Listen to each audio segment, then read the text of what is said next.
$8 trillion. That's the predicted cost of cybercrime in 2023. It is an incomprehensibly large cost to society. To put it into further context, the annual cost of cybercrime is larger than the GDP of Canada, Russia, Brazil, and UK put together.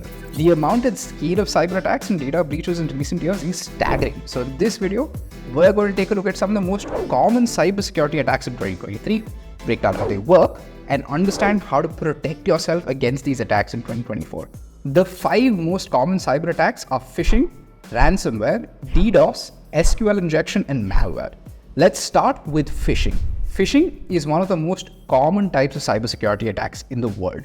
It's simple, and that's what makes it even more dangerous. Phishing involves a hacker, typically masquerading as a trustworthy entity, trying to trick you into volunteering your sensitive information, such as login credentials and credit card numbers. Phishing scams trick victims by using social engineering to create the sense of urgency. And because several people in your organization may receive it at the same time, it's even more dangerous. And if even one person clicks on a malicious link inside that communication, that's when the house of cards really starts to topple. Hackers will be quick to ask you to submit personal details of a fake website they might have made up, or send money to accounts that you trust but actually belong to them. To see this in the real world, let me introduce you to Elvidus Nimiskauskas, an unassuming 50-year-old Lithuanian man. He may not seem like much, but over just a 2-year span and with just one simple phishing trick, Elvidus stole more than $120 million from Facebook and Google. So, how do you do it? Well, Elvidus impersonated a legitimate hardware supplier from Asia, which Facebook and Google did routine business with, and sent phishing mails to the employees of these tech companies. In these mails, he would raise fraudulent invoices, posing as the hardware company, asking employees of Facebook and Google to transfer money into bank accounts that he created that had the same name as the original hardware supplier.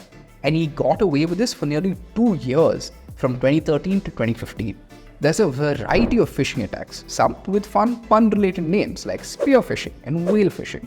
Other examples include clone phishing, vishing, link manipulation, filter evasion, and website forging. Let's talk a little bit more about spear phishing. Spear phishing is an email or electronic communication targeted towards a specific individual or organization. Attackers will tailor their messages to specific individuals, often using personal information gathered from social media like Twitter or Instagram accounts to make the email seem more credible. Number 2, whaling. Whaling is a specialized form of spear phishing that targets high-profile individuals like CEOs or CFOs. The emails used in whaling attacks are usually crafted to mimic critical business correspondence, just like the one that we saw with Elvidus earlier. Number 3, vishing. Instead of using email, vishing attacks are carried out over phone calls or VoIP services like Skype or Zoom. The attacker pretends to be a legitimate authority and uses that power to extract personal, financial, security information. Improvements in technology and the proliferation of AI have made it easier than ever for scammers to fake caller IDs and even voices, which makes vishing even more dangerous. The SMS version of this is called smishing. Number 4, link manipulation. Link manipulation is a form of phishing that attempts to make a malicious link look like it belongs to a credible organization. A common example of this are misspelled URLs in subdomains. Let's take an example. Say you bank with a company called American Bank. You land on a URL that says americanbank.secure.com. At first glance, it looks pretty official. But in actuality though, you're not on the website of American Bank at all. You're on the American Bank page of a website called secure.com, and that handle could belong to anybody. Number 5, filter evasion. Email clients like Gmail or Outlook will often have sophisticated filters to help protect people from phishing scams. Filter evasion is a form of phishing where the phisher uses images to avoid these anti-phishing filters. The idea behind filter evasion is that while email clients are really good at reading plain text, they have a much harder time reading images. Filter evasion is becoming less of a risk as email clients become more sophisticated and include optional character recognition or OCR for images. But who knows what the next frontier of attack may be, and who knows if your email client will be ready. So, how do you protect yourself against a phishing attack in 2024? Experts recommend some best practices. To avoid phishing, always start with staff training. Human error was the cause of 90% of data breaches in 2019. So always train your staff to verify sender details, never click on suspicious links, and be wary of emails that request sensitive information in an urgent manner. One great way to have your cybersecurity basics covered is by undertaking a cybersecurity audit.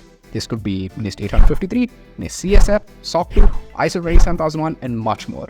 And if you're looking to get compliant with any kind of framework, look no further than compliance automation in Sprinto. Sprinto helps companies get compliant with over 15 plus frameworks by digitizing and automating the compliance process. This means that you can get compliant faster and more effectively and stay compliant too, year-round instead of just during an audit cycle, improving your cybersecurity. Companies just like yours that get compliant with Sprinto save up to 80% of their time, effort, and cost during the compliance process. To know more, visit sprinto.com or book a demo directly with our cybersecurity and compliance experts using the link in the description below. As always, if you have any questions, feel free to leave them in the comments. We'll get back to you as soon as possible.